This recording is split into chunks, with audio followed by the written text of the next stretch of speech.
Xin chào quý phụ huynh và các bạn học sinh thân mến. Mình là Mỹ, hôm nay rất vui được đồng hành cùng các bạn trong webinar ghi bàn IELTS Speaking trong 90 phút cùng với lại chuyên gia IELTS IDP là thầy Simon Brown.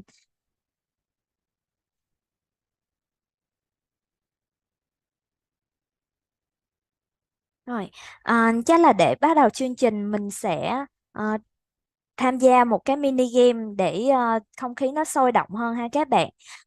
Thì luật chơi rất là đơn giản, các bạn chỉ cần nhắn tin vào ô chat box. Bạn nào có đáp án đúng và nhanh nhất thì sẽ nhận được phần quà tặng từ IELTS IDP. Các bạn đã sẵn sàng chưa ạ?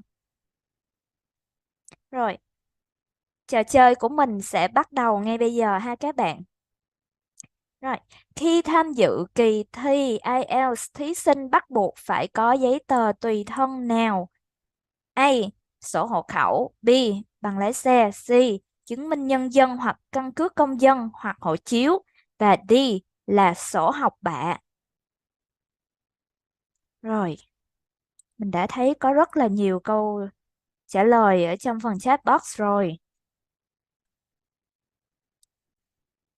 Đáp án của mình sẽ là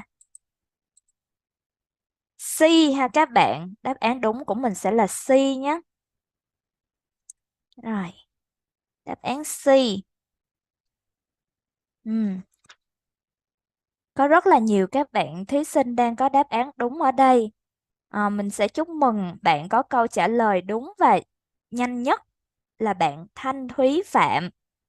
Cho câu hỏi đầu tiên của mình ha. Rồi, các bạn sẵn sàng đến với câu hỏi thứ hai nha. Thí sinh có thể tham gia kỳ thi IELTS ở độ tuổi nào? A. Từ 12 tuổi. B. Từ 16 tuổi. C. Từ 18 tuổi. Và D. Thí sinh có thể tham gia kỳ thi IELTS ở bất kỳ độ tuổi nào. Rồi, các bạn nào có câu trả lời chưa ạ? Wow, các bạn nhanh quá. Rồi, mình thấy ở đây có rất là nhiều câu trả lời D, A. Ừm, Các bạn trả lời đi, các bạn trả lời là A ha. Câu trả lời đúng của mình sẽ là câu D ha các bạn. Thí sinh có thể tham gia kỳ thi IELTS ở bất kỳ độ tuổi nào nha. Và người có đáp án đúng và nhanh nhất cho câu hỏi thứ hai của chúng ta, đó chính là bạn Thiên Phú Phạm. Chúc mừng bạn. Các bạn đã sẵn sàng đến với lại câu hỏi thứ ba chưa? Mình nhanh tay lên ha. Rồi,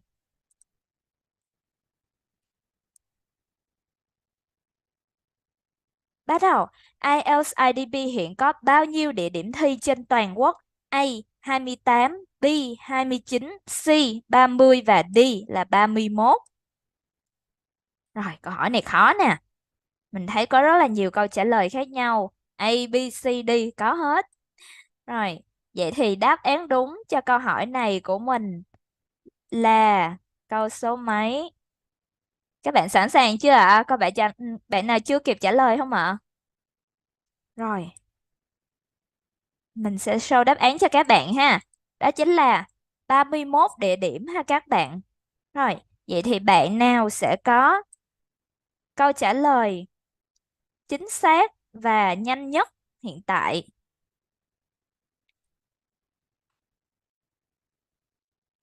Các bạn có cảm thấy hồi hộp không ạ?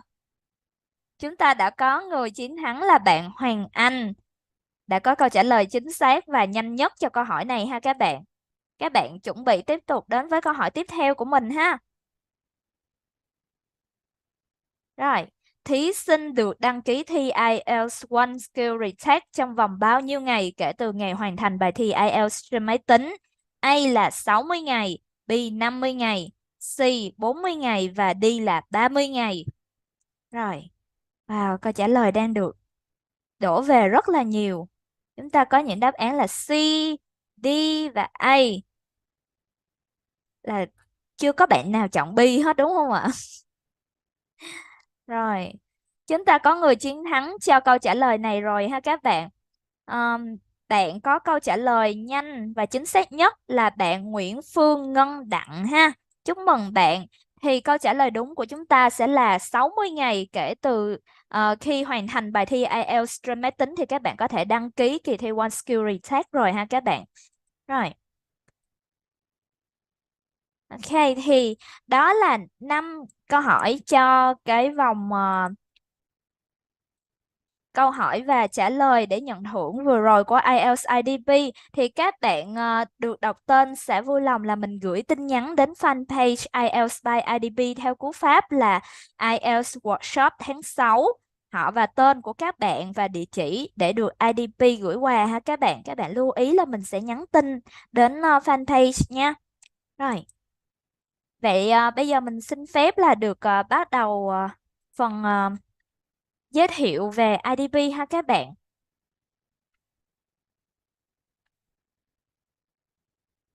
Rồi, thì như các bạn có thể nhìn thấy trên màn hình, IDP là tổ chức giáo dục hàng đầu thế giới về dịch vụ du học và được chính phủ Úc thành lập vào năm 1969. Hiện IDP đã có mặt tại hơn 32 quốc gia với hơn 153 văn phòng trên toàn cầu ha các bạn. Thì có mặt tại Việt Nam, IDP đồng hành là sở hữu và tổ chức kỳ thi IELTS quốc tế tại Việt Nam, cũng như quản lý trung tâm đào tạo tiếng Anh Access và cổng thông tin Hot Course. Ờm, Như các bạn thấy thì trên màn hình là các cái văn phòng của IDP tại Việt Nam. Thì IDP hiện tại đang có mặt tại các tỉnh thành như là Hồ Chí Minh, Hà Nội, Đà Nẵng, Hải Phòng, Nha Trang và Vinh. Đây là những cái thành phố có hiện diện văn phòng của IDP. Tuy nhiên là các bạn mà không ở những cái tỉnh thành này cũng có thể yên tâm là liên hệ với IDP rất là dễ dàng. Bởi vì ngoài những văn phòng này thì chúng ta còn có văn phòng trực tuyến tại miền Bắc và văn phòng trực tuyến tại miền Nam ha các bạn.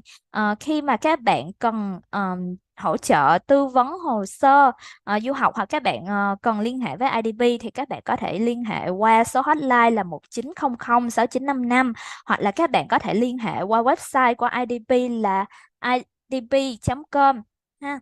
Rồi, thì sau đây mình sẽ đi qua một cái phần giới thiệu cụ thể hơn về kỳ thi IELTS IDP. IDP rất tự hào là đồng sở hữu chứng chỉ IELTS và đồng hành cùng với lại các thí sinh trên cả nước trong các kỳ thi IELTS trong suốt hơn 26 năm vừa qua ha các bạn. Rồi, thì đầu tiên là chúng ta sẽ nói về cái mức độ công nhận của chứng nhận IELTS trên toàn cầu. Rồi, chúng ta có thể thấy thì IELTS được chứng nhận bởi hơn 12.000 tổ chức trên toàn thế giới và hiện đã trở thành một trong những cái bài kiểm tra tiếng Anh phổ biến nhất. Đối với lại các cái chính phủ như là Úc, Canada, New Zealand và Anh thì IELTS đều được chấp nhận để sử dụng cho mục đích định cư ha các bạn. Thì cái này cũng có thể cho thấy cái mức độ uy tín và cái độ tin cậy của kết quả IELTS trong những cái bài tiếng Anh để mà có thể đáp ứng yêu cầu nhập cư của các cái quốc gia này. Ngoài ra thì đối với lại cái việc tuyển dụng thì các nhà tuyển dụng hoặc là các trường đại học và cơ quan đăng ký ở trên toàn thế giới thì cũng đã chấp nhận kết quả kỳ thi IELTS, bao gồm cả rất là nhiều tổ chức tại Mỹ ha. Thì mình sẽ có thể thấy là IELTS, cái mức độ mà công nhận của cái chứng chỉ này hiện nay là không thể bàn cãi được, đúng không các bạn? Rồi, nếu mà bạn đang hướng tới những cái mục tiêu mà về học tập hoặc là làm việc hoặc là định cư tại nước ngoài thì IELTS chắc chắn là một công cụ rất là quan trọng giúp cho bạn có thể chinh phục được những cái ước mơ đó. Rồi.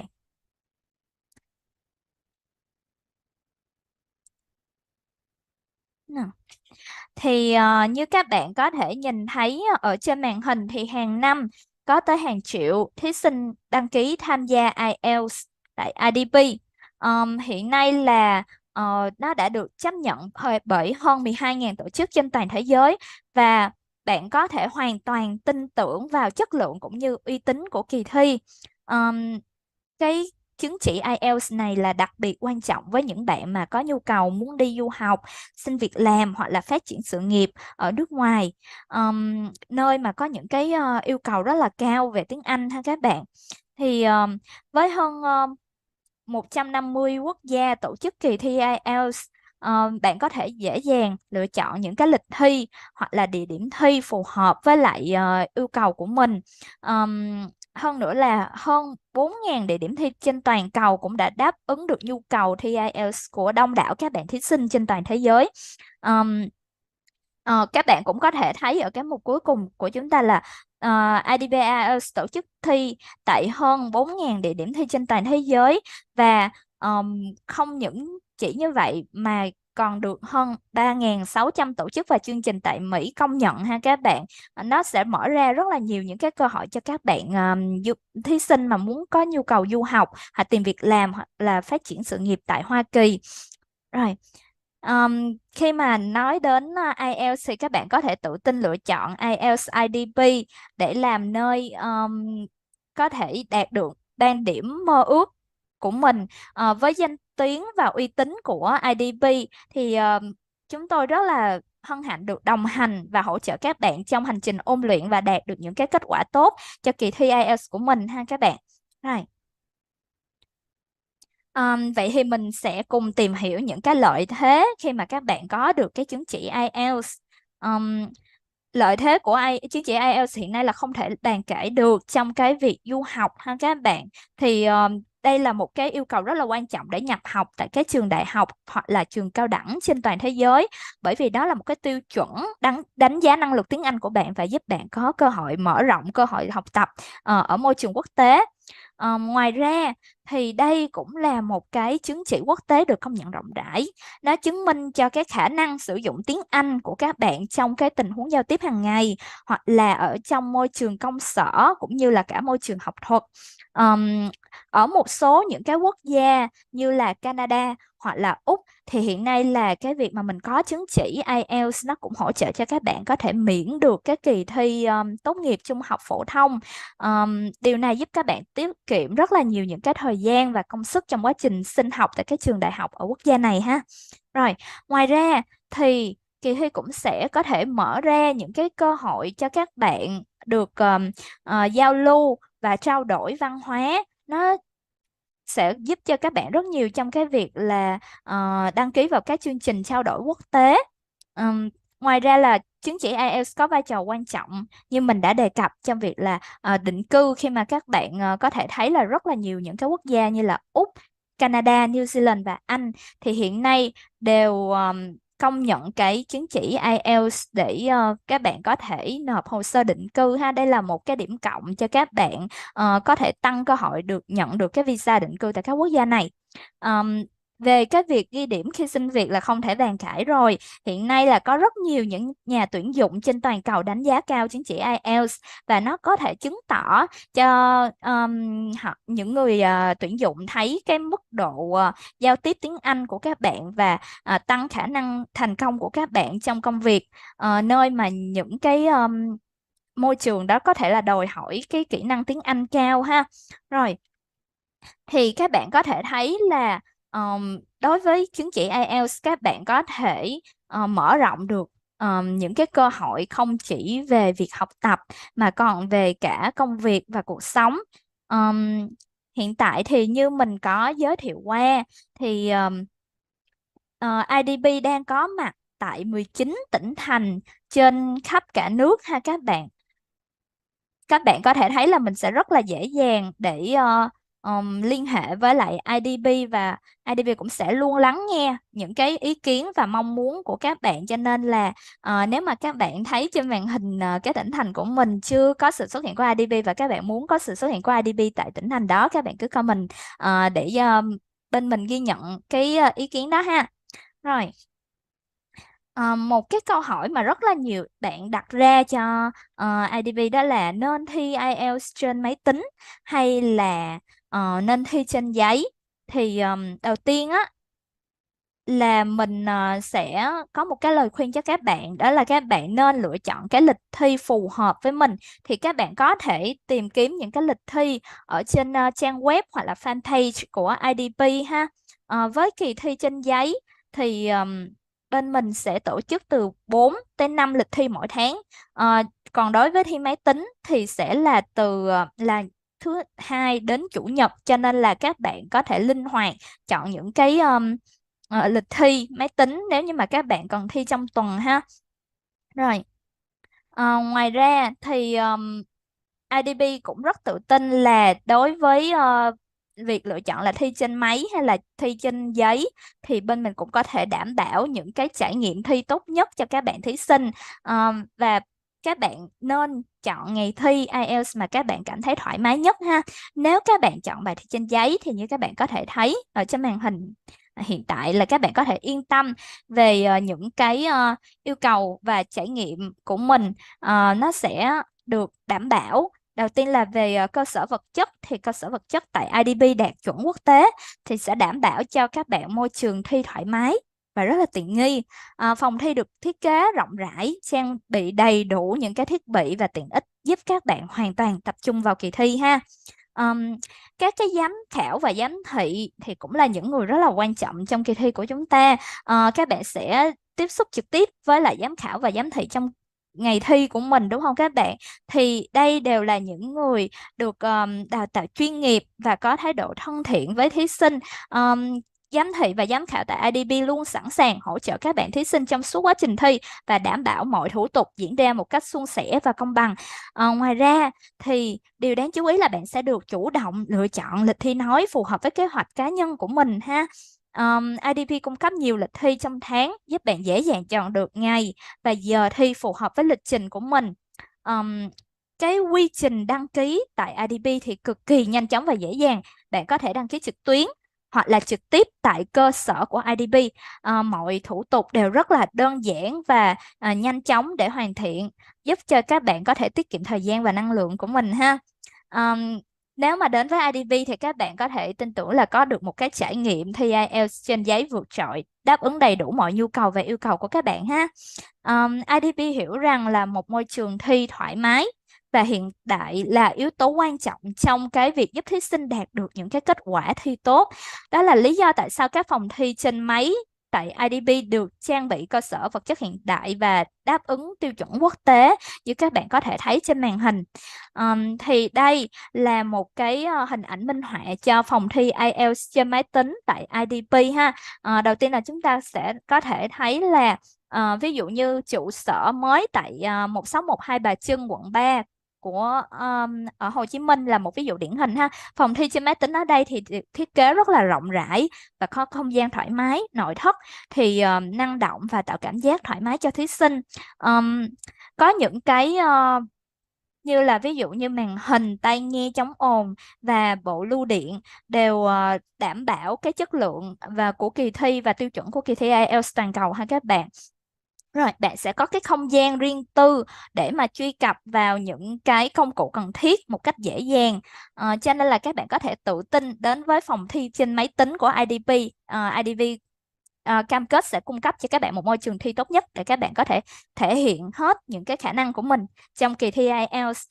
Cho nên là như các bạn có thể thấy, dù cho các bạn có lựa chọn kỳ thi IELTS trên máy tính hay là trên thi giấy thì format thi đều giống nhau 100% ha các bạn. Tuy nhiên thì nó sẽ có một số những cái điểm khác biệt nhỏ. Ờ, Như các bạn có thể thấy trên màn hình hiện tại là khi mà các bạn đăng ký thi trên máy tính thì kết quả thi nó sẽ nhanh hơn. Nó chỉ từ sau 1 đến 5 ngày là các bạn có thể nhận được cái kết quả thi của mình rồi. Nó nhanh hơn trên giấy. Và cái lịch thi nó cũng sẽ linh hoạt hơn. Như mình có đề cập thì hiện tại là kỳ thi trên máy tính được tổ chức từ thứ hai tới chủ nhật ha các bạn, có nghĩa là 7 ngày một tuần. Nó sẽ rất là linh hoạt cho các bạn thuận tiện chọn những cái ngày thi phù hợp với lịch trình của mình, đặc biệt là đối với những bạn mà có nhu cầu thi lấy bằng gấp, đúng không? Với cái ứng dụng này thì các bạn có thể thuận lợi và dễ dàng hơn rất là nhiều trong quá trình ôn luyện IELTS. Bạn không cần phải đi tìm những cái nguồn khác nhau để có thể ôn luyện nữa, mà trong quá trình ôn thi, trong khi thi và sau khi thi thì các bạn đều có thể thấy là cái sự hữu ích của cái ứng dụng này. Nó có thể giúp các bạn tiết kiệm rất là nhiều thời gian và năng lượng, và bạn có thể tìm thấy mọi thứ trong mỗi một cái ứng dụng này thôi. Từ những cái kiến thức căn bản nè, những cái mẹo ôn tập đến các bài tập và câu hỏi và câu trả lời mô phỏng, mọi thứ đều được cung cấp một cách toàn diện và rất là chất lượng ha các bạn. Rồi, ngoài ra thì ngoài cái ứng dụng IELTS IDP thì các bạn có thể thấy trên màn hình á là chúng ta còn có những cái kênh YouTube và TikTok của IELTS IDP để các bạn có thể tiếp cận những cái video học thuật bổ ích, các mẹo ôn tập, các cái bước chuẩn bị hiệu quả và những lời khuyên từ các chuyên gia về IDP. Những cái video này được thiết kế rất là dễ xem, ờ, gần gũi và cũng dễ để các bạn có thể học tập một cách tự nhiên. Các bạn có thể ấn nút subscribe trên các cái nền tảng này ha.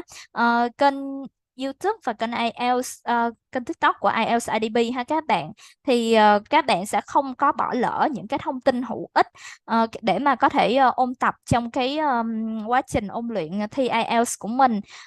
Đối với cái buổi hội thảo ngày hôm nay, nếu như mà có bạn bè nào của các bạn đang xem mà có thể là bỏ lỡ mất cái buổi này, hoặc là các bạn nào mà cảm thấy là mình muốn xem lại, thì các bạn có thể truy cập vào những cái kênh này của IELTS IDP để có thể xem lại ha, các bạn đừng lo lắng ha. Rồi, các bạn có thể hỗ trợ các bạn bè của mình bằng cách share những cái kênh này để các bạn của mình cùng ôn tập với mình luôn ha. Rồi, chia sẻ kiến thức và tận hưởng trải nghiệm đáng giá với cộng đồng IELTS là một cái các bạn có thể yên tâm khi mà đồng hành cùng IDP trong quá trình ôn luyện của mình. Thì tiếp sau đây ờ, mình sẽ đến với thầy Simon Brown là chuyên gia IELTS IDP ha. Các bạn sẽ có những cái tips hữu ích trong cái kỳ thi sắp tới của mình. Thầy Simon Brown sẽ bắt đầu chia sẻ cho các bạn những cái phần thông tin hữu ích ha.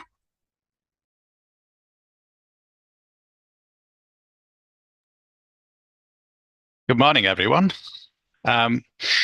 Let me just share my screen with you.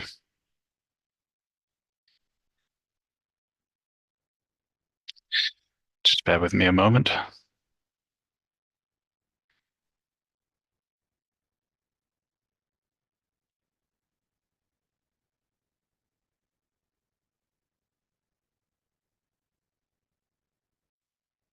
And welcome to the IELTS Speaking Experts Workshop. And this is going to be a little talk about how to maximize your score, produce your best in the speaking test. And we're going to also focus a little bit on the video called speaking test, also known as VCS, seeing as how this is online. So in the first part, we're going to look at an overview of the test. And then we'll look at some things that you should and should not do in the test as well as some things that you don't need to do. And then we'll look at each part of the test and see what's involved. And then we'll look at how the test is marked and how your language is assessed. Then, like I said earlier, we'll do a little bit on the VCS test and how that's different from the face-to-face test. And then we'll finish off with a conclusion for this show. And maybe if there's time afterwards, we'll do a little mock speaking test followed by some questions from you all, which I'll answer. Okay, so let's start on the overview of the IELTS test, VCS. What do you need to bring with you? Well, not very much, as it turns out. Just your ID, your passport or national ID card. Yeah, so that's the same as with the face-to-face test.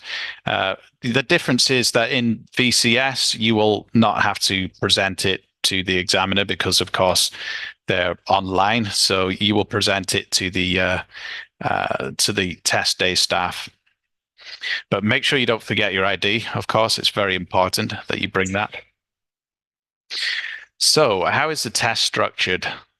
Well, it's the same as the face-to-face test. So there are three parts. Part one is between 4 and 5 minutes long, and the questions are personal in nature. So they'll be about you, your life, or life in your country.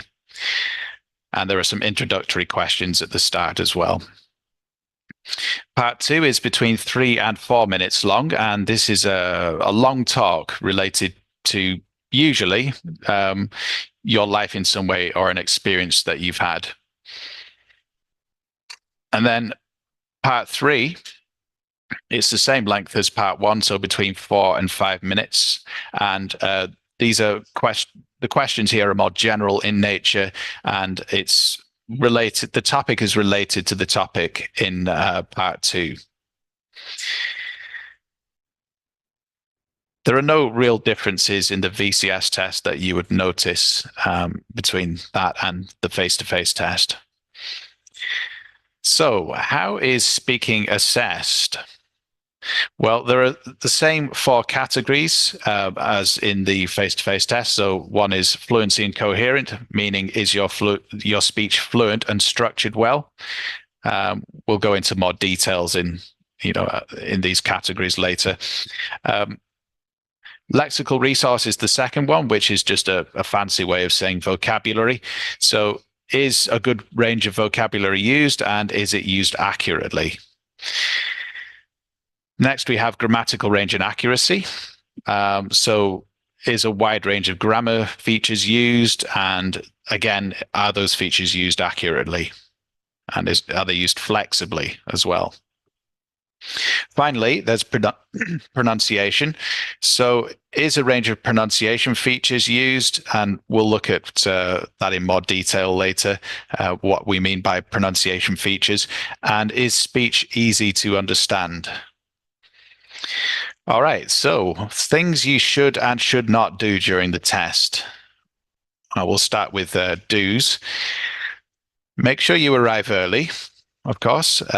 So make sure that you understand, the parking arrangements of the building, the test center you're going to, and exactly how to get there, because you need to arrive about 10-15 minutes early to give you some time to take in your surroundings and relax.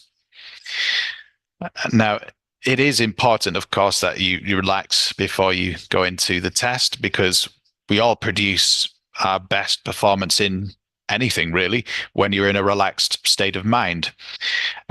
So yeah, as I said, arrive early to help with that. And also, if you get nervous, there are some things that you can do to calm your nerves before you go in. So some things you can do: you can go for a walk if you've got time. But there's something also called the stop technique. Now, this is commonly used in job interviews or before job interviews or any stressful situation. And stop stands for S, which means stop what you're doing. T, take some deep breaths. So in through your nose and out through your mouth. Now, if you do that 6 times or so, you will feel yourself starting to relax. The O stands for observe. So ask yourself, why do I feel like this? And then think, actually, it's not that bad. It's not a dangerous situation. And then P is proceed. So continue thinking about, what you've just learned. Some other things you can do: you can eat a good meal before, but make sure you don't do that just before you go in, because if you do that, you'll feel very sleepy and you won't produce a good performance. But it's important to eat maybe a couple of hours before you go in, and make sure you get enough water to drink as well. Another thing you can do is to plan something for afterwards, to meet your friends in a cafe or something like that. It helps to take your mind off the situation and gives you something to look forward to afterwards. Now, the next one is not for everyone, but if you're this kind of a person, you can talk to yourself in a mirror if you're not shy. And use your nerves to help get excited. Say things like, you can do this. like I say, that's not for everyone. Now, if the examiners, if they're do their job properly, and they certainly should be, they will help you to relax, and that is with the aim of getting you to produce your best language. So, to produce good language as well, you need to make sure that you understand the examiner's questions. So the way we do that is to ask the examiner to repeat a question, or you can ask what a word means. You can ask for a definition. We'll get into that in more detail later. If you do that, your speech will be more coherent. It will relate to the question better. And if you don't do that, you might think you're answering the question, but actually you've gone a bit off topic, which is not great, as we will talk about later. So you need to try to develop your answers, give reasons, extra details. Yeah, again, we'll go into that in more detail later. The aim of the IELTS speaking test, well, all of the IELTS test, is to show how much language you know. So if you answer a question just yes or no, that's not really showing off your language very well. So you need to give more information. Some things you should not do. So don't give memorized answers. It's not a good idea. You will not be directly penalized for that, unlike in writing, because in writing, if you produce an entirely memorized response, you get band 0. It's not quite the same in speaking, but it's still not a good idea, because it's very easy to tell when somebody is giving a memorized answer. It just doesn't sound natural.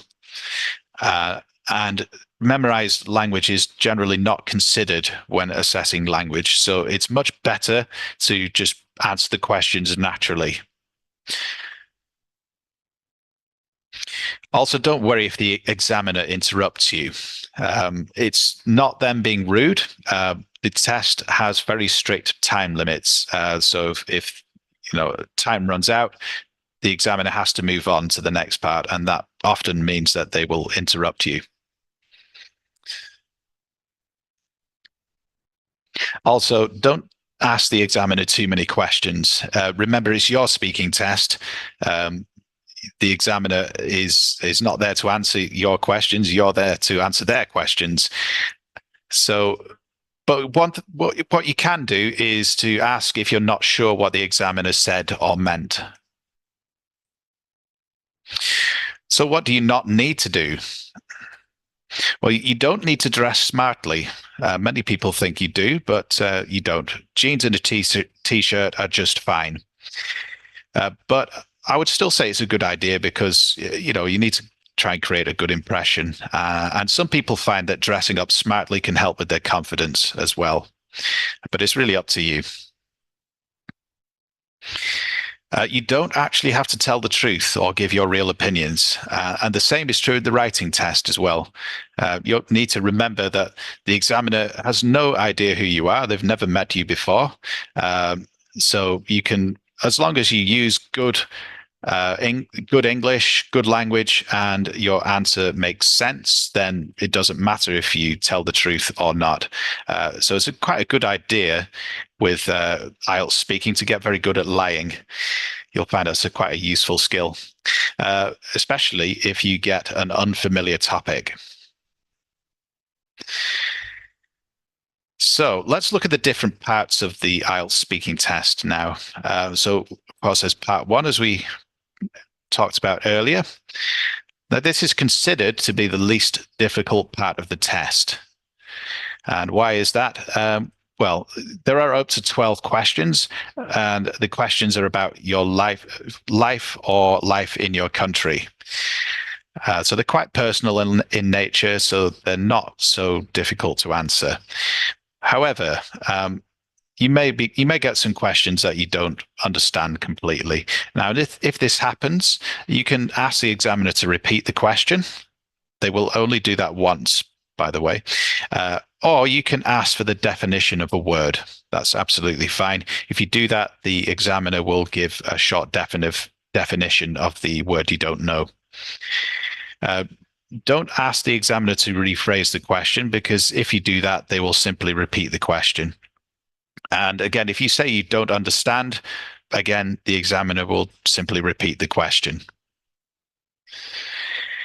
Now, in part one, you should be aiming for about 2 long sentences for each answer. Now, that's about 20 to 25 seconds. That should be enough to answer all of the questions well. Now, part 2. The examiner will start by giving you instructions, introducing what's going to happen, and then it will check that you understand those instructions. Then you are given some paper and a pencil for making notes on and preparing the topic. Of course, in VCS, the notes, the paper and the pencil are in front of you already. You can ask for an explanation of the question or unknown vocabulary if you're not sure what the question is asking you to do. But if you do that, try to do it as soon as you can. Don't wait. If you see anything on the question that you are not sure about, ask the examiner immediately. Of course, you get 1 minute to prepare your answers. To prepare your answer, and in that time you need to make your notes. And after the 1 minute preparation time has finished, you will then speak for a minimum of 1 minute and a maximum of 2 minutes. And then you need to, at the end of your talk, answer a follow-up question that the examiner will answer you. Okay, so you need to start making notes as soon as you get the topic. Don't wait. It helps you to organize your answer. And it is quite a long time to speak, 2 minutes. Even for a native speaker, it's, without stopping, it's not an easy thing to do. So your notes will help to guide you and, so that you don't lose where you are. And don't forget important details as well. You can also make a note of good vocabulary that you will use. It doesn't matter if you write it down. You've thought of it. If you write it down, you use it, it counts. So it's a good idea to do that. Try to speak for the full 2 minutes if you can. Now, if you are still speaking after 2 minutes, the examiner will stop you. However, if you finish your talk a little bit early and don't wish to continue, let the examiner know. You can say something like, "Thank you, that's it, I'm finished." Just make it clear to the examiner that you want to stop. If you finish a little bit too early, say after 1 minute, you just stop speaking. The examiner will wait a little bit of time and then they will try to get you speaking again. But if aside from that, the examiner will just allow you to speak. They won't generally say anything. In part 3, now, many people consider this to be the most difficult part. Other people consider part 2 to be difficult because they have to speak for a long time. But most people consider part 3 to be the most difficult part. Now, the topic, as I mentioned earlier, is related to your talk in part 2. And the questions in part 3 become much more general and impersonal. And because of that, you should avoid talking about yourself. If you do, the examiner will ask you questions to try to get you to speak about things more generally. You will be asked for your opinions at points. And remember, if you don't have an opinion on the topic, you've never really thought about it before, remember, the opinions don't have to be real. They don't have to be your opinions. You can just invent them. That's absolutely fine, as long as you use good English to explain them. Now, the questions are not always scripted. The examiner will react to the answers that you give by asking you more questions based on your answers, and it becomes more like a discussion. However, the questions can get very challenging. They tend to get more difficult especially towards the very end of the test. But if you are really stuck with anything the examiner has asked you, you can ask for the definitions of words you don't know. You can also, in part 3, unlike in part 1, you can ask the examiner to rephrase the question, and they will do that for you. They will change the wording of the question so it's easier for you to understand. Okay, so let's talk now about how the test is marked. So the first category, as I mentioned, is fluency and coherence. Now, what do we mean by fluency? Fluency is, hesitation. Now, there are 2 types of hesitation. One is content related, and the other is language related. So content related means you are preparing in your mind what you want to say next. And language-related hesitation is because you're trying to think of the vocabulary or grammar structures that you need to produce the answers. And how do you know the difference? Well, content-related happens generally at the start of a sentence, whereas language-related hesitation, it means you get to the middle of a sentence and you start going, and that's because you're thinking of language to say.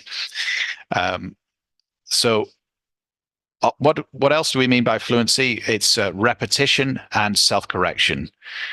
So are you repeating yourself? Are you correcting your grammar structures a lot and your vocabulary a lot? You can improve both of these things by pausing briefly to think before you start speaking. This allows you some time to prepare your answer in your head, and this will prevent you from getting to the middle of a sentence and hesitating, which will, of course, be interpreted as language-related hesitation. So if you pause before you start speaking, then it will not actually affect your fluency score. Whereas if you just start speaking and not really considering what you say before you start speaking, you'll get to the middle of a sentence and then start hesitating, and that will affect your fluency score. Now, you can use some fillers if you need to just to give you a little bit of time to think. For example, you could say, I haven't really thought about that before. That's an interesting question. Just gives you a little bit of time, and you fill those kind of silences with a bit of language. Don't do it for every answer, though, because it sounds a bit strange after a while. Okay, what do we mean by coherence? So coherence is the logical ordering of your speech and something called topic development, how you develop your ideas. Now, we can use linking words. They're known as cohesive devices in IELTS. Basic ones are the ones we all get taught in elementary classes: and, but, or, so, because. But there are also more advanced cohesive devices as well, such as however, also, in addition, whereas, that kind of thing. But there are also others. Ordering points, for example, firstly, secondly, then, next, finally. There are also ones for sounding less direct. If you want to talk in a more general and impersonal way, which you may well be asked to do. You could say things like sort of, or people tend to. There are also ones for showing attitude, like hopefully, fortunately, obviously, clearly. Try to use as wide a range of these linking words, cohesive devices as you can, and that will help to increase your coherence score. Now, let's look at lexical resource. Now, what do we mean by that? We talk about range of vocabulary. We talked about that before. Now, you can use things like descriptors for words to increase your range. So what do we mean? We mean adverbs. We can also paraphrase language. So paraphrase the questions, think of different words that you can use, synonyms, different sentence structures, to paraphrase the language in the questions, but also paraphrase yourself. Don't keep repeating the language that you use. Now, you can improve your range of vocabulary by reading books and articles, newspaper articles, things like that, blogs in English. It's called extensive reading. You might think of it as reading for pleasure.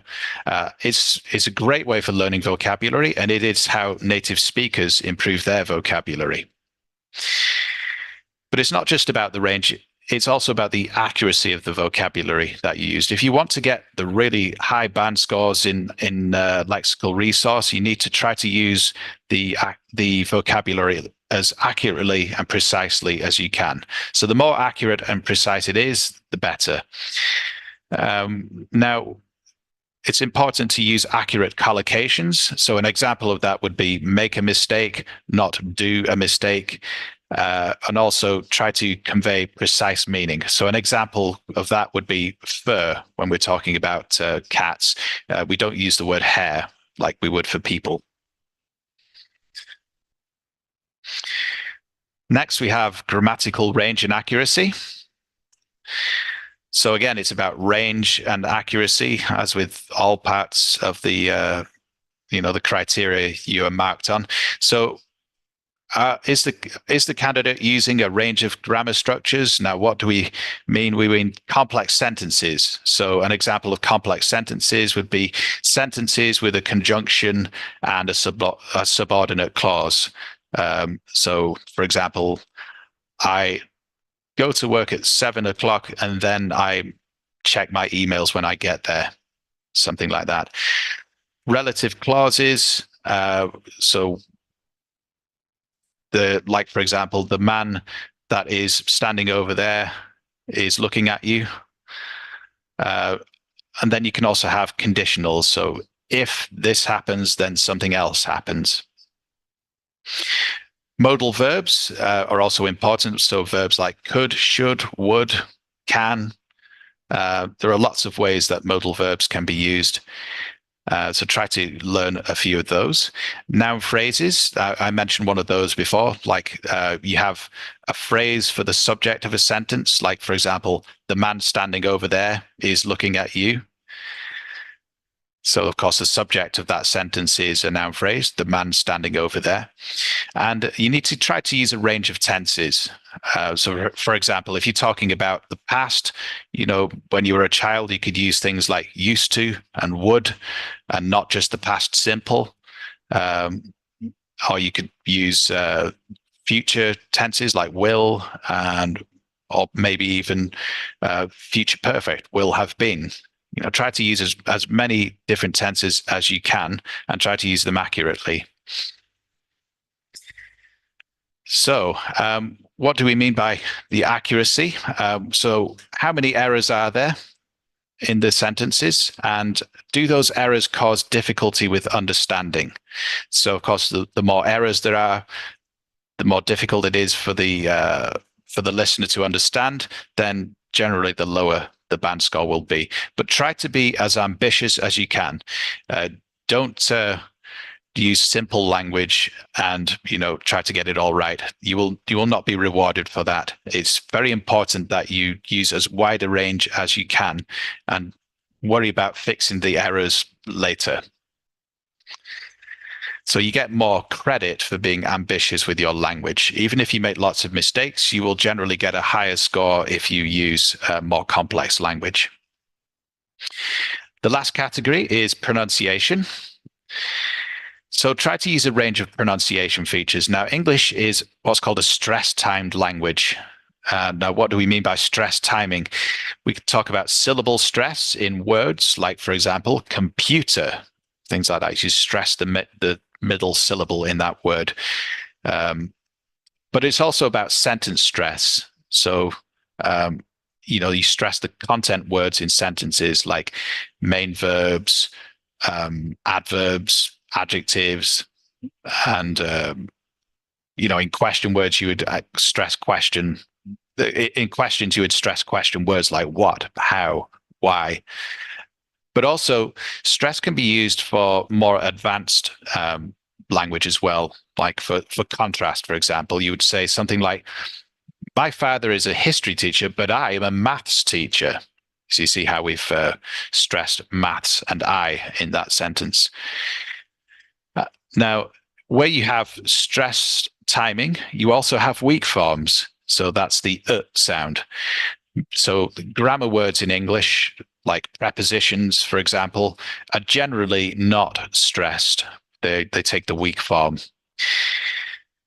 So the stress timing in a sentence has a certain rhythm. So if the sentences have a good rhythm and also there's good use of intonation, then that will help to improve your pronunciation score. Now, it can be a difficult thing to get an intonation. Because it's not a tonal language, quite often lower level learners think that that English is flat. It's not. As you can hear from my voice, it's kind of bouncing up and down all over the place. But it's done obviously in a different way from Vietnamese. Now, another feature of pronunciation in English is connected speech. So we love to stick words together in English. And there are different ways of doing this. We can link consonant and vowel sounds, for example. So a phrase like think about it, think about it, think about it. We don't have each word separate. They're all stuck together. Another way we can do it is by something called assimilation, so linking consonant sounds. So something like more rice, more rice. It sounds like more ice. If you stick them together, we say more rice. But you can also say something like red ball. So we don't say red ball. Again, that slows our speech down. We don't like doing that in English, so we try to stick words together. Red ball. It sounds like red ball, as I put in brackets there, square brackets. Another way of connecting speech is by something called elision. What do we mean by this? It's dropping sounds so that it's easier to say the word. Like I say, we don't like to slow down, so any difficult sounds in words, we generally omit them. So we wouldn't say grandma, for example. We would say grandma to say it quickly. But also this works between words as well. We would not say most famous. We'd say most famous. So dropping the T sound. Another way is something called intrusion. And this is in adding extra consonant sounds between vowel sounds. So for example, you would not say so old. We'd say so old. So we've got an extra little word sound there, so old. Or the only one. So we've got the only, stick them together, the only, yeah, we've got a yeah sound there. Another one is China is big. We don't say it like that. We say China is. So we get an extra r sound there. China is big. Okay, so the next part of this is errors as well. So how many pronunciation errors are there? And do these errors make speech difficult to understand? So as with other parts, the more errors there are with pronunciation, the lower the score will be. And if the errors make speech difficult to understand, then generally, of course, the score will get lower. Okay, let's talk a little bit about the VCS test now, the video call speaking test. So before you start, you'll be taken into the test room by the test invigilator. And the examiner will already be on screen waiting for you. You will need to put on a headset. The invigilator will help you that and make sure it fits you and it's nice and comfortable. Now, this headset will help you to hear the examiner's questions more clearly. As I mentioned, the invigilator and the examiner will ensure that you are comfortable and that you can hear clearly before the exam starts. Now, for the VCS test, you can expect a very clear sound and a fast connection, so there won't be any delay between what the examiner asks you and what you hear. So during the test, make sure you are always speaking clearly, as you would with the face-to-face test, of course. Try not to touch the headset or the mic or any of the other equipment because this can affect the sound quality. For example, some people think that they will be heard more clearly if they put the mic right in front of their mouth. This does not help because actually it produces, it's too loud for the examiner and it can distort your voice. So just once it's in the correct place, just leave it alone. So don't touch the test materials, meaning the pencil and paper, until you are instructed to in part 2.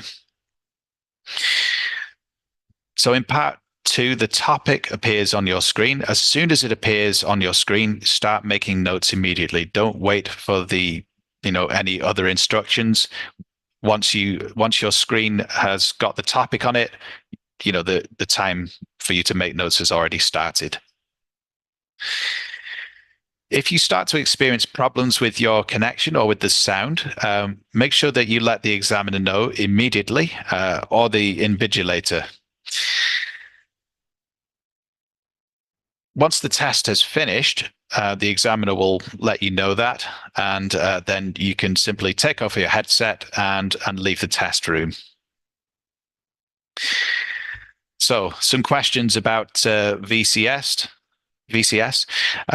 Do I need to do anything with the computer? No, you don't. It's all worked out for you. The invigilator and the examiner will take care of any technical issues. Is there any time lag? Do I need to pause between sentences? Well, yes, of course. It's over the internet. There is some time lag, but the connection is fast, so you will not notice the time lag. You can just speak as if you were in the same room as the examiner. So what do I do if there's a problem with the sound connection? So point to the headset, indicate there's a problem to the examiner, and then they will, if the examiner can't hear you, you need to get the attention of the invigilator. But it should be noted that problems don't happen very often with VCS. It's usually a very smooth process.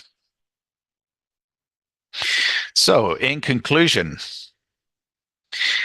what should I do to succeed in the IELTS speaking test? Read extensively, as I mentioned before, to improve your vocabulary. So read books, read articles, blogs in English. They're written by native speakers, using the language naturally, flexibly, in context. You get a much clearer idea of, English vocabulary and how it should be used doing this, and it will improve your vocabulary. Try to find a study buddy. Ideally, they should be a native speaker. I appreciate that's not always easy to do. And finally, practice. Practice makes perfect. So that concludes our talk for today on the VCS test and the IELTS speaking test more generally. Do we have time to do a mock speaking? I believe we do. So I will be taking requests for that.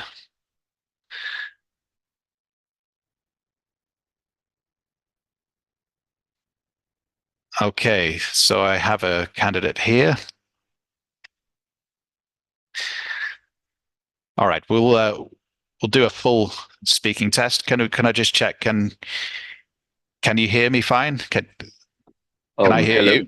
Hello. Yes, hello. I can hear you well. Can you hear me well?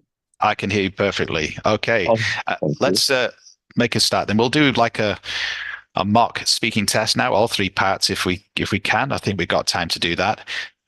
you. Great. Yes. Thank you. Good morning. Good morning. Yes. My name is Simon Brown. Can you tell me your full name, please? My name is Minho, so you can call me Minho for short. Thank you. And can you tell me where you're from? I'm from Vietnam. Actually, I'm from a Binh Phuc province, which is a remote area in Vietnam. My area is famous for cashew nuts. In case you don't know, that is a normally we know it as a golden fruit in Vietnam. Now, in this first part, I'd like to ask you some questions about yourself. Let's talk about what do you do? Do you work or are you a student? At the moment, I'm working as a government official in Bình Phước province. So my job mainly includes talking with foreigners and how to whenever the foreigners want to come to make a deal with our province, I'm gonna be the one who meet them and mostly like work as a translator. When did you decide to do this kind of job? At first, I thought that I would have a great chance to meet a wide range of businessmen coming from all walks of life, and in fact, it was. So then it turned out that it was a great chance for me to meet so many business owners in my province, which is great for my career future. Let's talk about celebrations. Where do you usually celebrate New Year? Yes, at home, of course, because as a Vietnamese, I normally gather with my family in Tet holidays and any kind of a special holiday. So especially in the New Year, like we gather in the evening, like we stay up late so to celebrate that kind of special event. What is the best celebration you have ever had? Let me guess. Well, actually, like I can't tell exactly what it is at the moment. So I think like I like the last yes, the celebration that I enjoy the most recently will be like the celebration that I had with my family a couple of years ago with my father. At that time, he was still alive. I mean, yeah, then now he just passed away. So at that moment was really memorable to me. Is there anything you cook for special occasions? I'm sorry, can you rephrase the question? Is there anything you cook for special occasions? Well, let me think about that. Okay, so actually, I don't really have a definite answer for this one, but I believe that anyone I mean any event which can bring up any special emotion in me would be considered as a special event for me, especially like anything considered at a milestone. For example, the decision I made to choose the school when I was a high school student can also be considered as a milestone or a special event in my life. Why do people try to change something at New Year? I think because people are keen on the concept of New Year revolution when they want to have a new version of themselves. That's the reason why that it encouraged them to like try something new and make a new version. But it turns out most of the case fails because they just did the same thing as the previous year. Let's talk about being happy. What makes you happy? That's tough. I think like most of the ordinary people, then money would make me happy as it can bring me a lot of pleasures buying new stuff. It give me the chance to splurge on things that I like clothes or like wristwatch. Now I'm going to give you a topic and I'd like you to talk about it for 1 to 2 minutes. Before you talk, you'll have 1 minute to think about what you're going to say. You can make some notes if you wish. Do you understand? Oh, yes. Can I have some time to take a pen and a paper? Sure, yeah. Okay. Yeah, I'm ready. You will see some paper and a pencil for making notes, and your topic will appear on screen soon. I'd like you to describe a job you would like to do. Oh, sorry. Yeah. So I will go with this one, right? Yeah. Oh, okay, sure.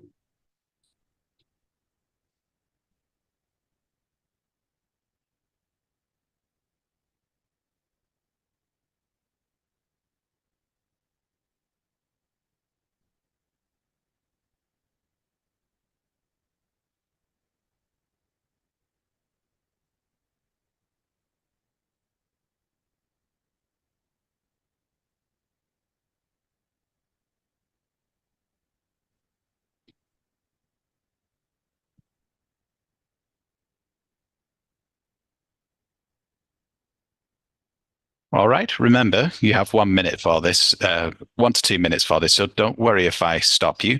I'll tell you when the time is up. Can you start speaking now, please? Yes. So I would like to talk about my ideal job in the future. Then, so back in the time when I was a child, I used to dream to become a businessman who owned a lot of money. Then gradually, it turned out that I'm not pretty suitable for this position because I lack of bravery. So then at the moment, I'm working as a government official. So it gave me a chance to meet a wide range of people from all walks of life. So I know that so many business opportunity. That's why it comes to me that given all the advantages, competitive advantages that I'm having at the moment, I think like being the businessman working in the education industry can be considered as a golden opportunity for me. So in case you don't know, I'm living in Bình Phước province, which is a quite a remote area, and we don't have a lot of chance to learn English in my areas. That's why I hope that in the future, it will be great if I can be an educator, working in a foreign language, not only English but also Chinese. So and it also be a great a golden opportunity for me if I can brings my students to foreign countries like China or Australia or Canada. That's going to be perfect for me, and I hope that by the time that I turned by the time I turn 40, I will have a company working in this kind of industry, and also have some agents in another country to collaborate closely with me so that I can bring students from my living place. Thank you.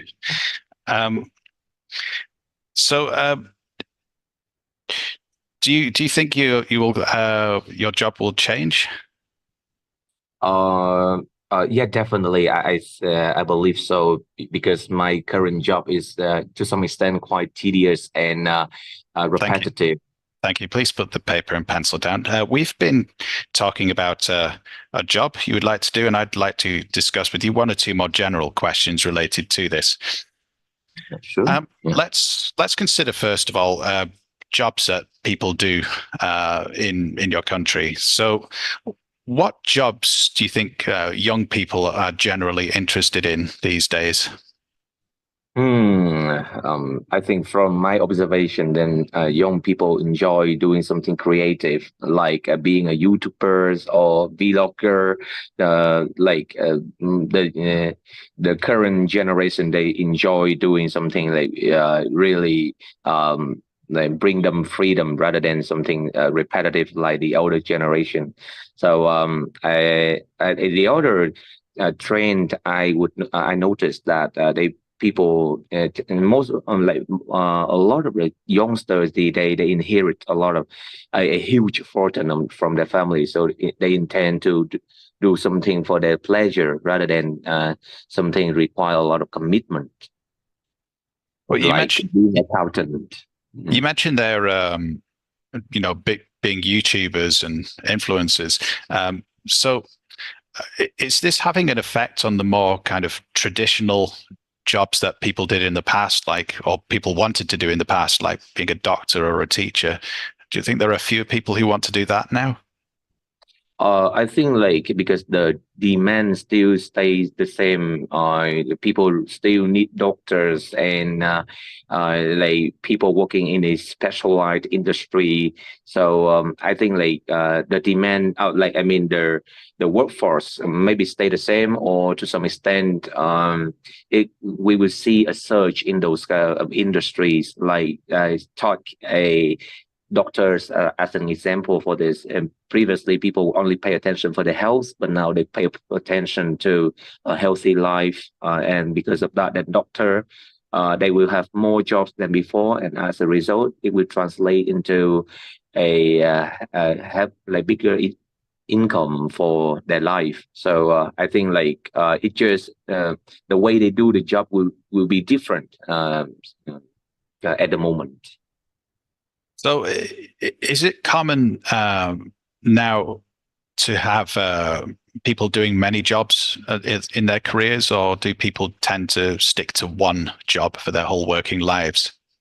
Okay, so I know a group of people who enjoy hustling in their free time. I mean, that they can take up 3 or 4 jobs and with like their schedule so that they can earn bigger money. You know that these days there is a famous saying said like 2 people no child but double income. So that's people in like tends to work harder and earn more money and splurge on the thing that they like, because I believe that we are encouraging the consumerism in our country. So they tend to spend more money, and the only way that they can do so is to earn more money.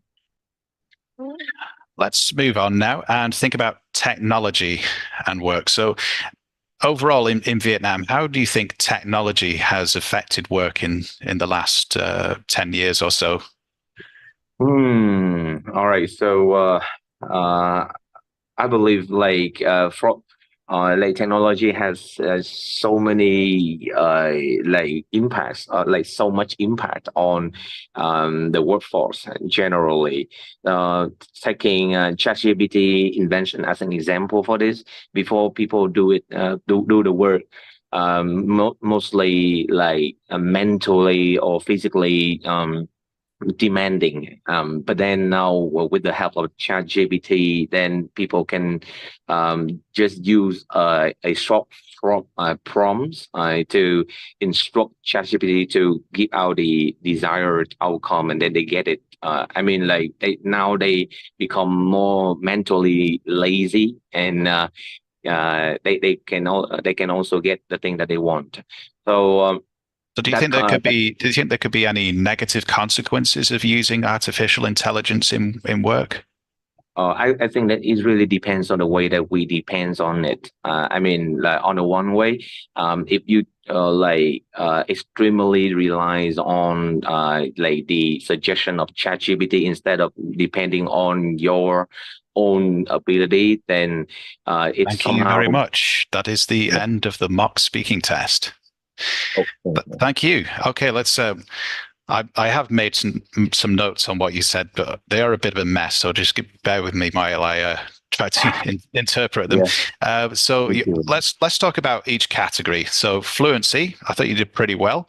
You generally spoke fluently. There wasn't much hesitation. You used cohesive devices well and flexibly as well, which is important. So you used like linking words and phrases. I think you said at one point, I didn't write this down, but people who wanted to do so. So when you say to do so, that's a back reference. You're talking about something that you said before. So that is a good use of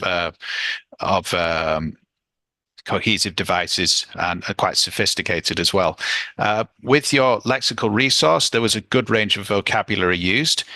So I heard words like specialized industry. You know, that's a good collocation. A surge in, I think you were talking about doctors and, you know, recruiting doctors. So you talked about a surge in recruitment and also spending money. You used the word splurge, which is, that's a good use of that word. There was some inaccuracy in the use of your vocabulary. So you were talking about New Year, and I think you said New Year revolution, whereas the word you should have used was resolution. So yeah, Right. minor errors like that, but generally it was very good. Grammar, I think, yeah, there were quite a few grammar errors that you made, but you did use a lot of structures and you used them quite flexibly as well. So that was good, and it was generally not difficult to understand. What you were saying, despite the errors that you made. Yeah. Pronunciation, again, very clear. What you were saying throughout. There were some errors with things like, connected speech here and there. It wasn't, and your rhythm and intonation wasn't entirely correct. But yeah, not too many problems with that either. It was generally very clear what you were saying. So overall, yeah, it was a very good performance. Thank you very much. Thank you very much. Okay, I believe we're moving. Yeah. I believe we're moving on to a Q&A session now, if I'm not much mistaken.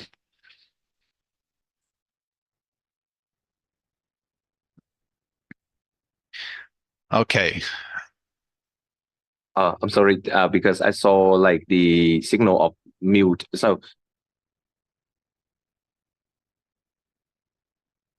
hello.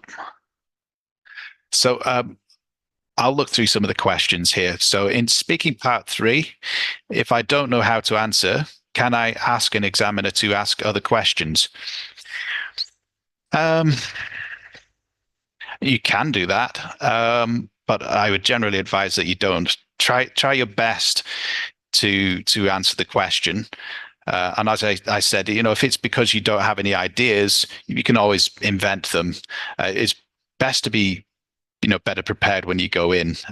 So a good way to do that, as I mentioned, would be to just read in your spare time, so that you've generally got a good idea of the topics that you could be asked about. Nevertheless, you could get asked a question that you really have no ideas about, but it's important that you at least try to answer the questions.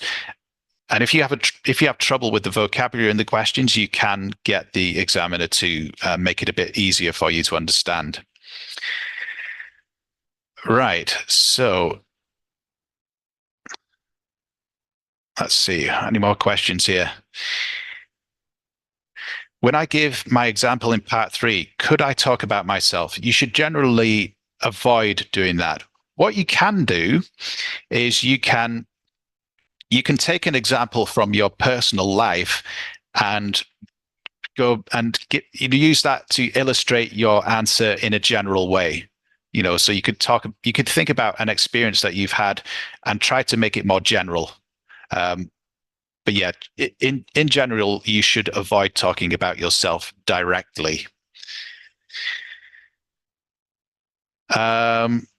Please give me some tips to show my vocabulary, to show off my vocabulary, I think you mean, in speaking.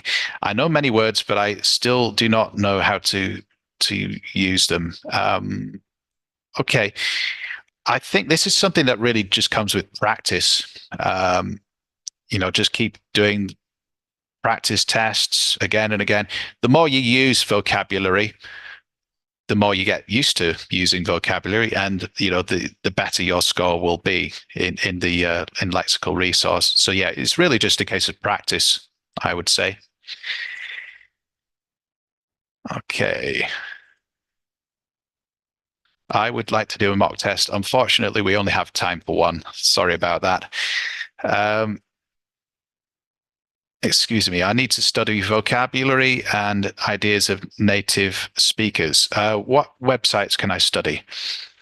It's a good question. Well, there are certain, I guess you could read Western media, like say, like Voice of America. Usually have some good stuff on there to help you study things from the perspective of native speakers, American native speakers. That is, it's an American website. You could also, I guess, you could try reading sites like the Telegraph or the Guardian. if you want to hear about things happening in the UK, it's really up to you. You can read blogs if that's what interests you about food or anything really. Just you look at any subjects, any topics that come up in IELTS. You can just search them and find blogs on them, or written by native speakers. Do you lose points badly if we don't talk enough in part 2? Well, it really depends. If you don't produce much language in that time, then obviously that will affect your score. If you produce some good speech and speak for, say, 1 minute and 30 seconds, and then you run out of ideas, that's still a pretty good sample of language, and it won't affect your score a great deal. But ideally, you should be trying to speak for the full 2 minutes if you can. Of course, that's not easy to do, but that's why we make notes. They will help you to complete the talk. So, does asking examiners to repeat or rephrase questions and asking for definitions lower my scores? No, it won't.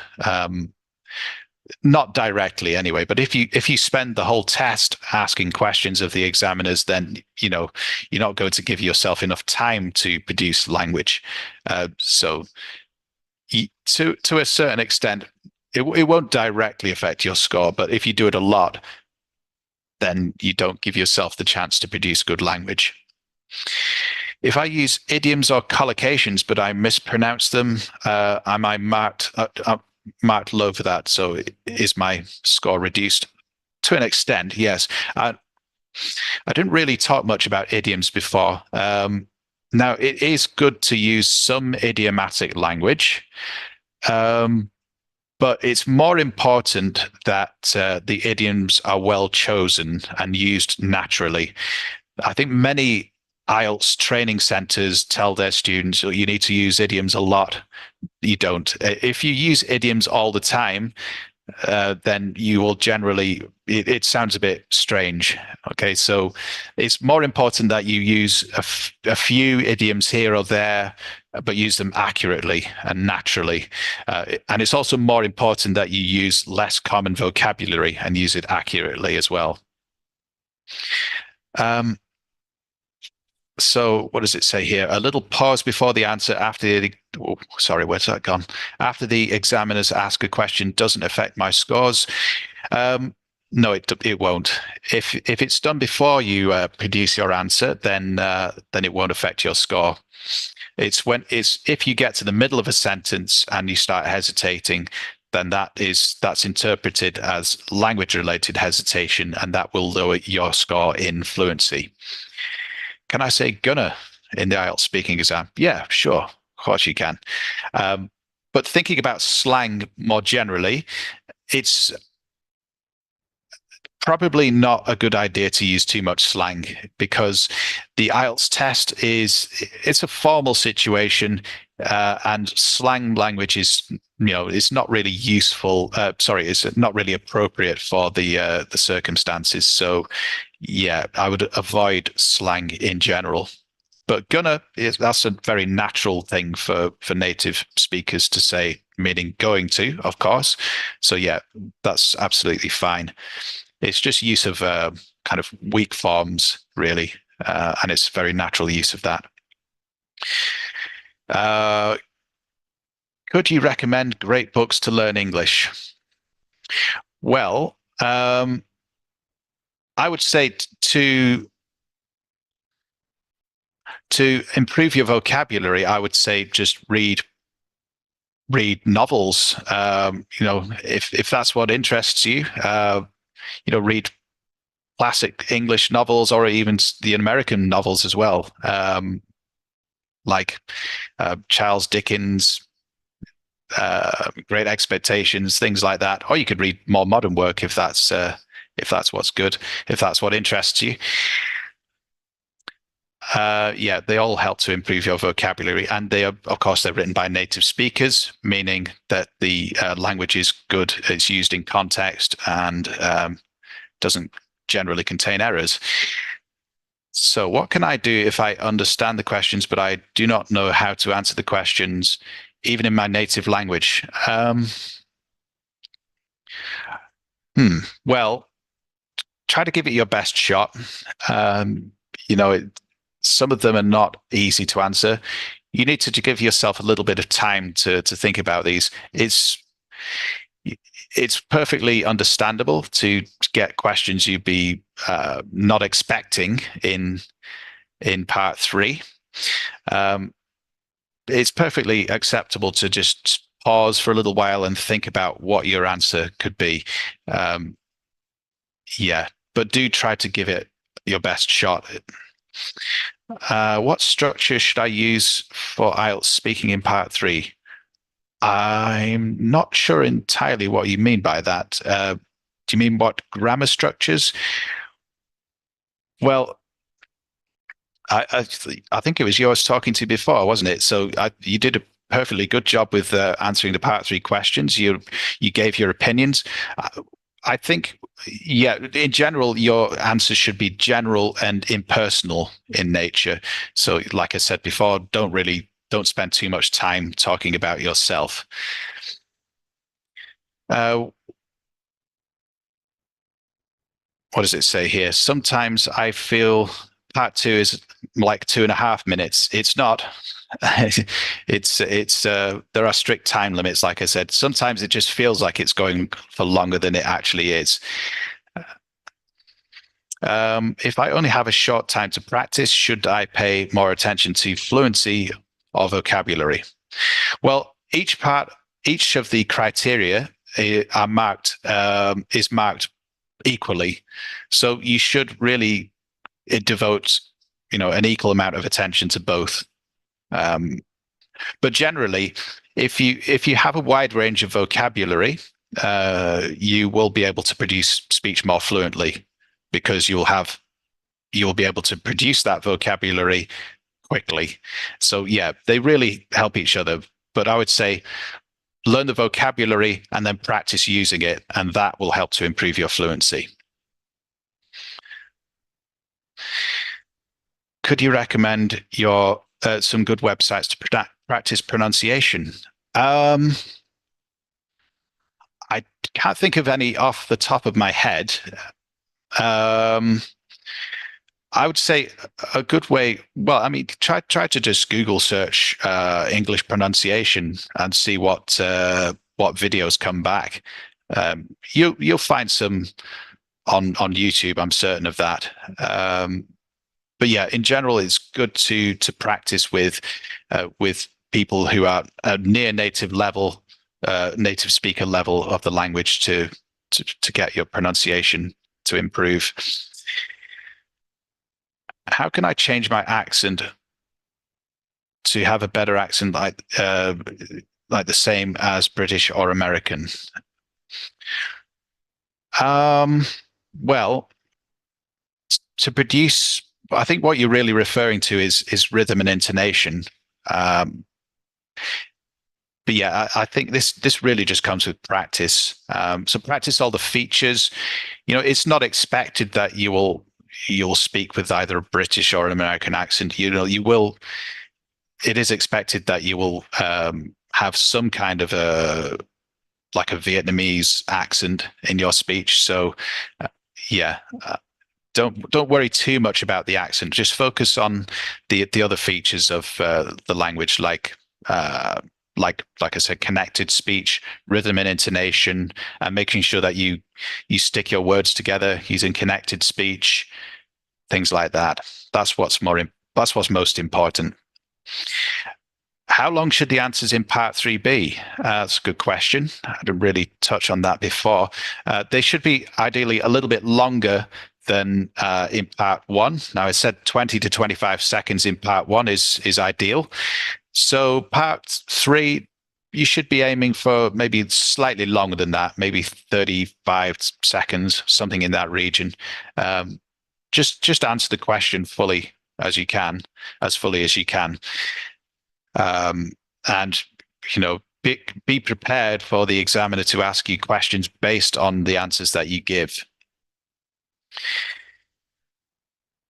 So, which part of the speaking test affects my score the most? Now, as I mentioned before, each part of each of the criteria are weighted exactly the same, so 25% each. So there's no part that really is more important than the others. Does getting interrupted by the examiner affect my score? In general, no. Certainly not directly, because it's not something that you can control. But if the examiner interrupts you because you're going off topic, then that's generally a sign that that you're not doing so great with fluency. Okay, so I heard that many examiners don't like the pronoun you. Is that right? I'm not so sure about that. I guess in part 3, I mean, you could use the pronoun you to talk about people generally, and it's usually clear from the context what is meant by that. But if you're using it to address the examiner directly, that would be probably inappropriate. So I think that's what you mean by that. Yeah.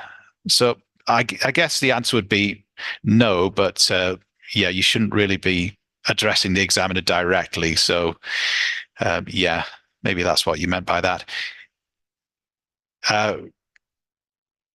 What will happen if the answers are off topic? Well, it depends which part of the test you're in. In part 1, I mean, it will affect your coherence score. Now, yeah, because if you're not really answering the question, your answer is not coherent, so it will affect your coherence mark. In part 3, if you're going off topic, the examiner will try to get you back on topic again. But in general, I'd say it would affect your fluency and coherence mark.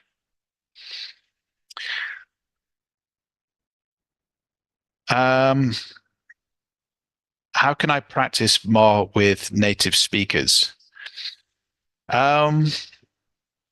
Well, when I first got to Vietnam about 10 years ago, when I went to places like public parks, people would walk up to me and just start asking me questions, just because they wanted to practice English.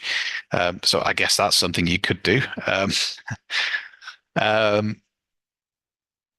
Yeah, I'm not sure what else you could do. Yeah, just try and make friends in major cities. There are native speakers everywhere, so you could try that. How can I improve my listening skill? Well, it's a thing that comes with practice, I would say.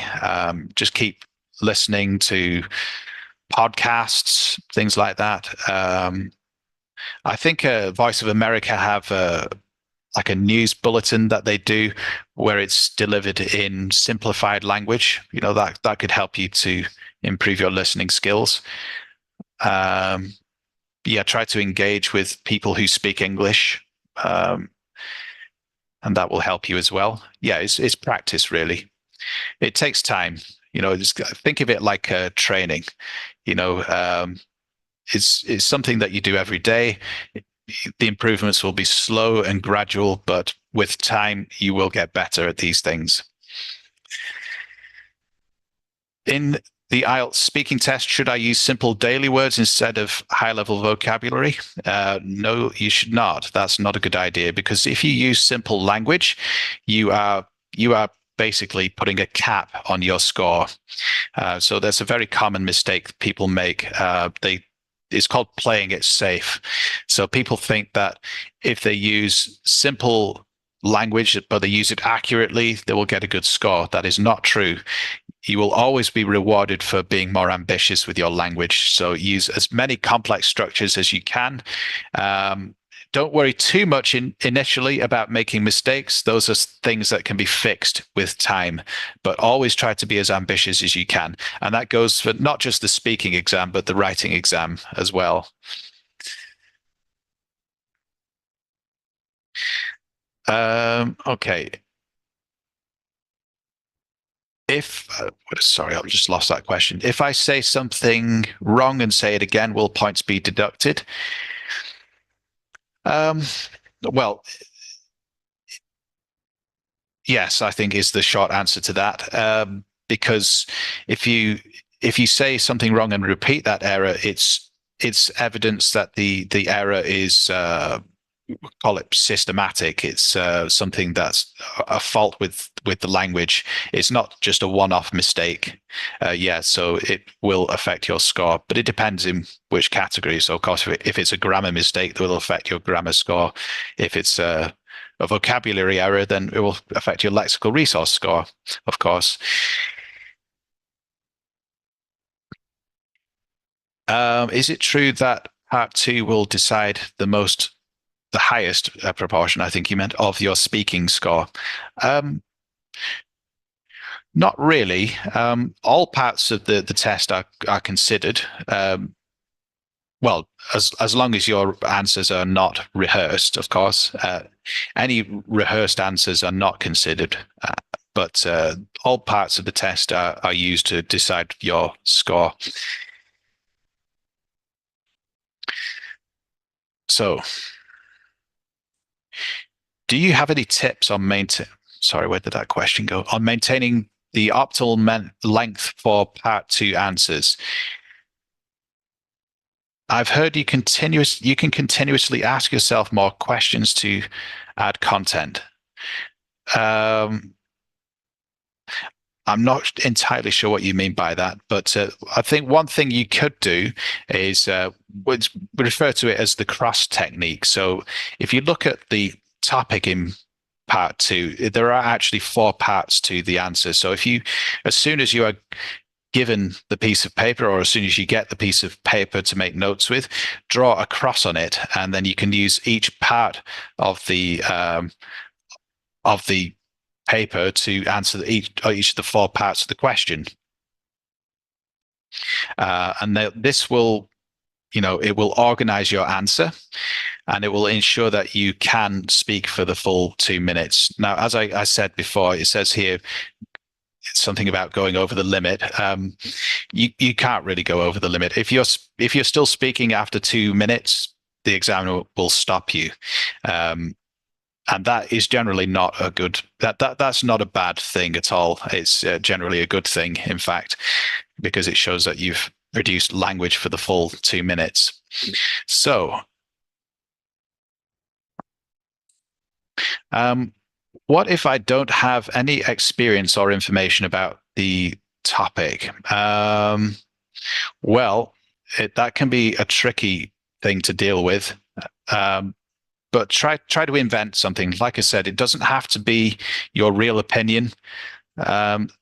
This is a situation when it is very good for you. It is very beneficial for you to get good at lying, and why you need to make notes as well. I assume you're talking about part 2. So, when they ask you about past events in the past tense, sorry, it's quite. Let me try and read that question again. It happens frequently. So can I change my answer to the present tense? Well, I mean, it depends how you structure your answer. I mean, you can compare, I suppose, the past with the present, and that will allow you to demonstrate a wider range of tenses, to show off a wider range of tenses. But yeah, try not to speak entirely in the present tense, because that is not demonstrating the knowledge of your tenses. Okay.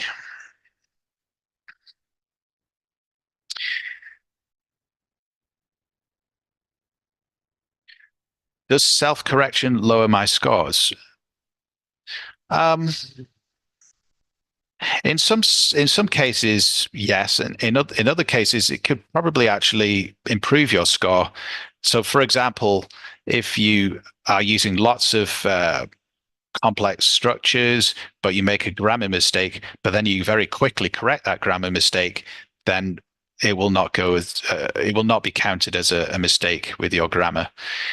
However, if you are constantly self-correcting, if you're and it's slowing your speech down, then that could affect your scores, particularly in fluency.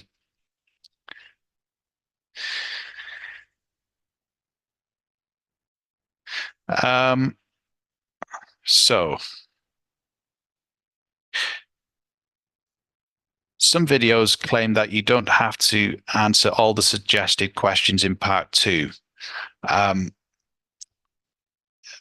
think you mean all parts of the topic. I mean, I guess that's kind of true, because I mean, if you can get through the full 2 minutes without answering all parts of the question, you know, perhaps because you don't get to it, then that would not affect your mark. But if you don't answer one of the parts of the topic and, you know, your answer is not long enough, then of course that would affect your score.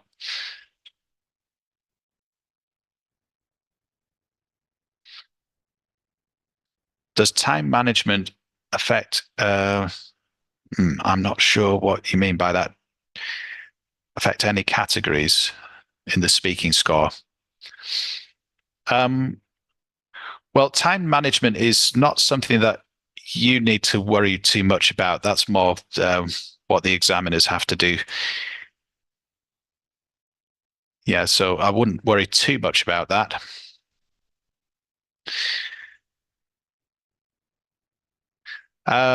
So what criteria determines speaking band 9?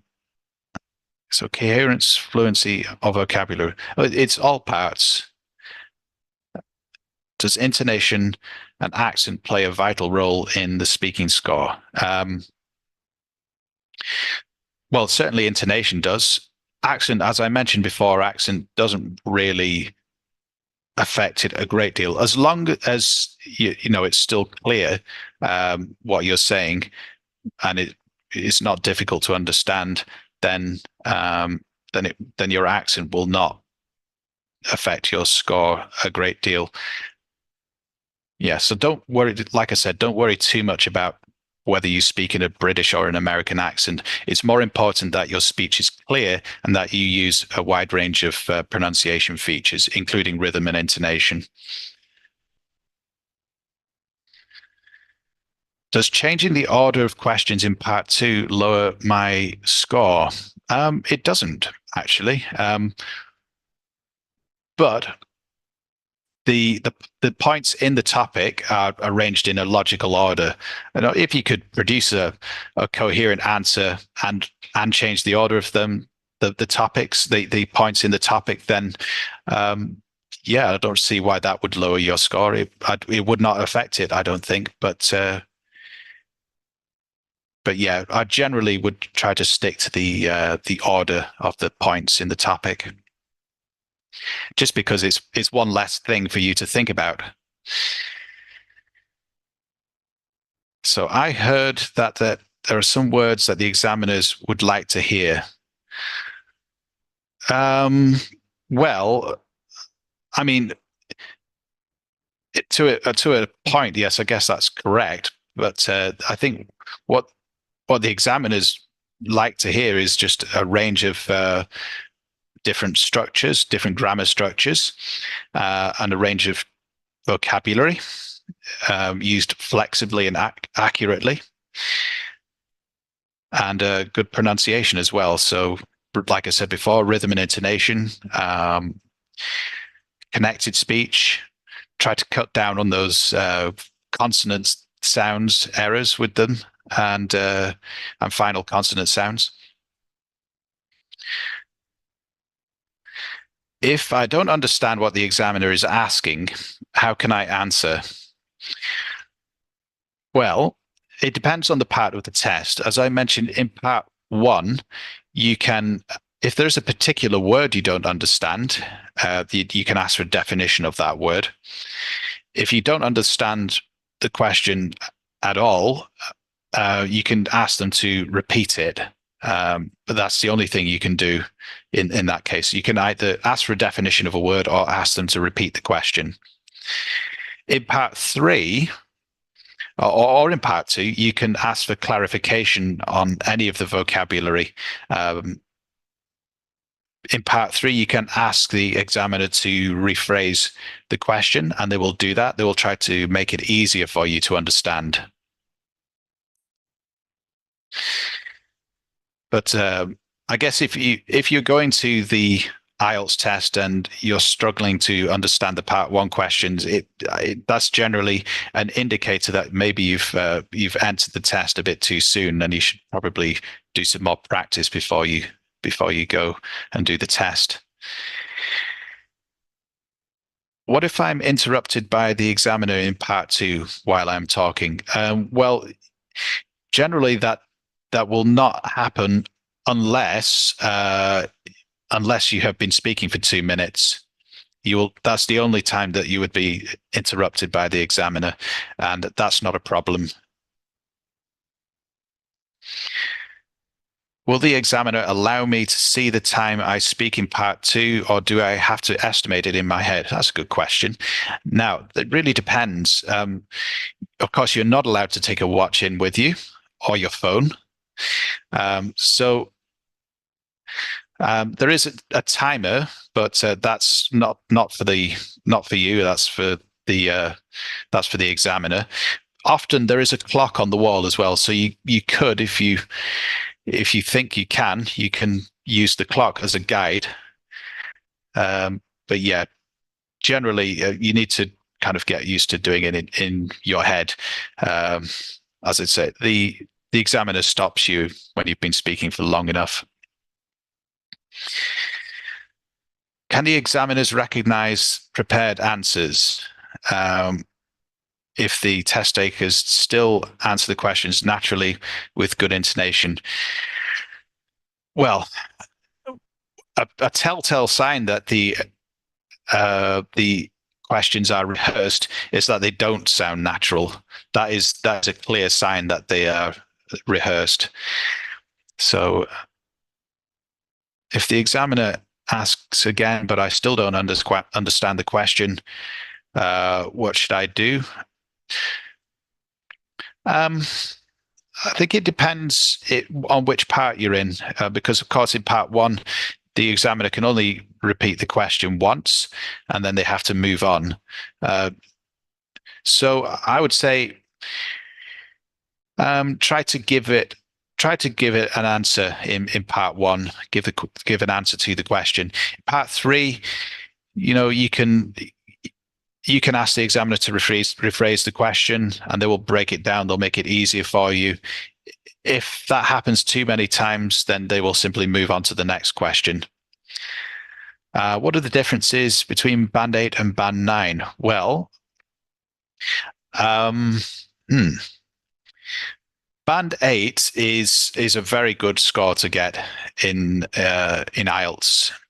In all parts of the IELTS test, it's a very high standard, but there are certain things that you hear in Band 8, like occasional mistakes, but they're the kind of mistakes that a native English speaker would not make. Band 9 generally is those mistakes are not there. So if you hear someone who's Band 9, that's basically the same as a native speaker in terms of the language that they produce. Okay, does it affect my score if I ask them to make the question easier to understand, or if I do not understand the question? Well, it doesn't affect your score directly, but if you're doing that, generally that means you're struggling with the language, which that will of course result in you getting a lower score, but it doesn't affect it directly.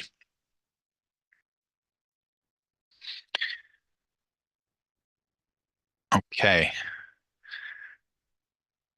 Can I use do justice with or put on, I think you mean put on a thinking cap, in all parts of the IELTS speaking test? are these idiomatic expressions? Well, they are idiomatic expressions, yes. And as we mentioned before, idioms are fine. They're good to use, but don't overdo it. Don't try to put one in every sentence, because after a while it starts to sound really strange, especially if they're not used accurately. So like I said before, try to use them naturally. Okay. Can I make some jokes when answering in speaking? I would say that's probably not wise. It's not situationally appropriate. I mean, if you think of something funny to say, then yeah, why not? But yeah, it's not really a time for making jokes. Okay, are there any more questions?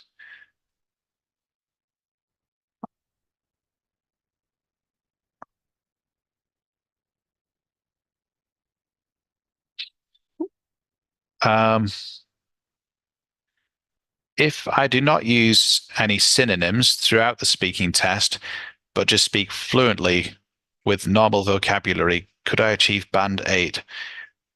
Now, that's quite a difficult question to answer. I think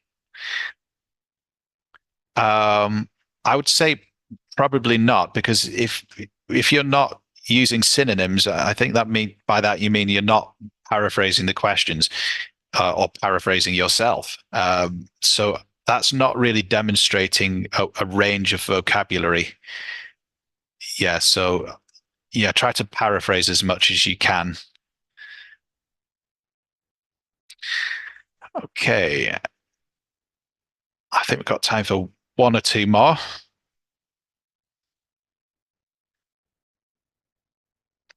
What is better to do when answering a part 3 question? One idea with details, or two ideas but with fewer explanations and examples? I'm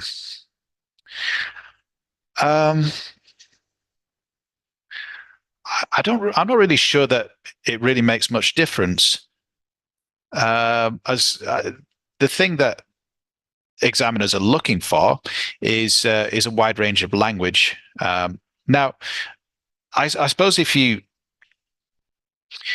give an idea and then give explanations and examples and further details for those ideas, as long as the topic develops logically and coherently, then that will lead to a higher score. I think that's probably the more important thing to focus on, how your topics develop rather than the ideas that you have.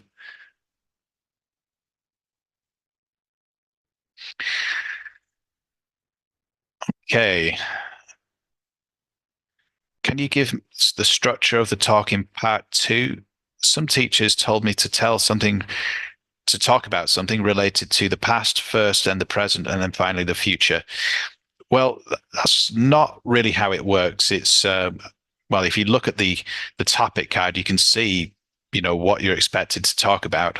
There are 4 parts to it. You should really focus on answering those parts of the questions, but within that that framework, within that topic, then you should try to include as much language as you can.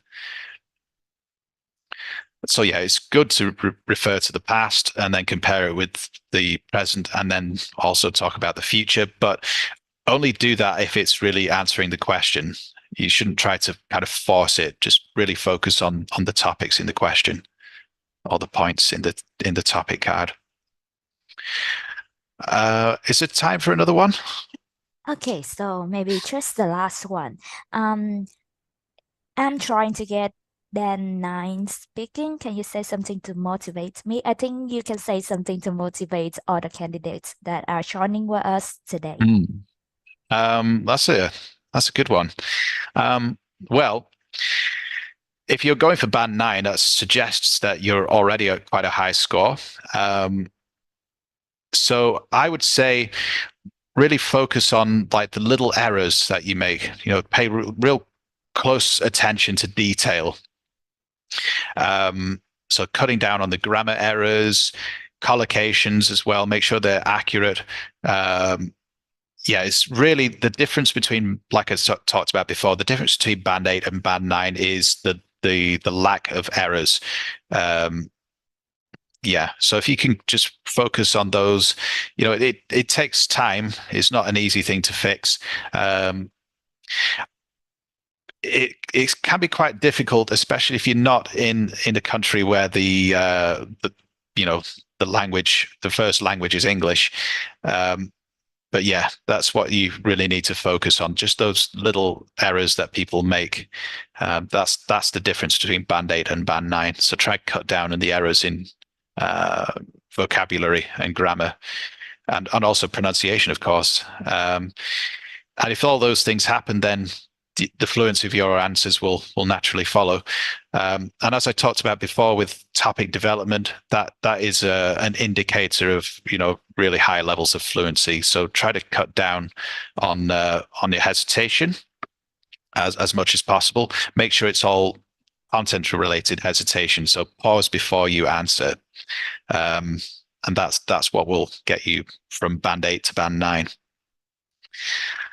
Okay, I think that concludes the talk. All right, thank you very much for all the useful information that you've given today. Cảm ơn các bạn đã tham gia cùng với lại IELTS IDP trong buổi sáng ngày hôm nay. Mong là các bạn đã có được thật là nhiều những cái tips bổ ích cho cái kỳ thi sắp tới của mình và sẽ cùng nhau cải thiện cái kỹ năng speaking. Rất mong là các bạn sẽ có những cái kết quả thật tốt trong kỳ thi sắp tới. Mình sẽ thoải mái, tự tin và đạt điểm cao ha các bạn. Cảm ơn các bạn.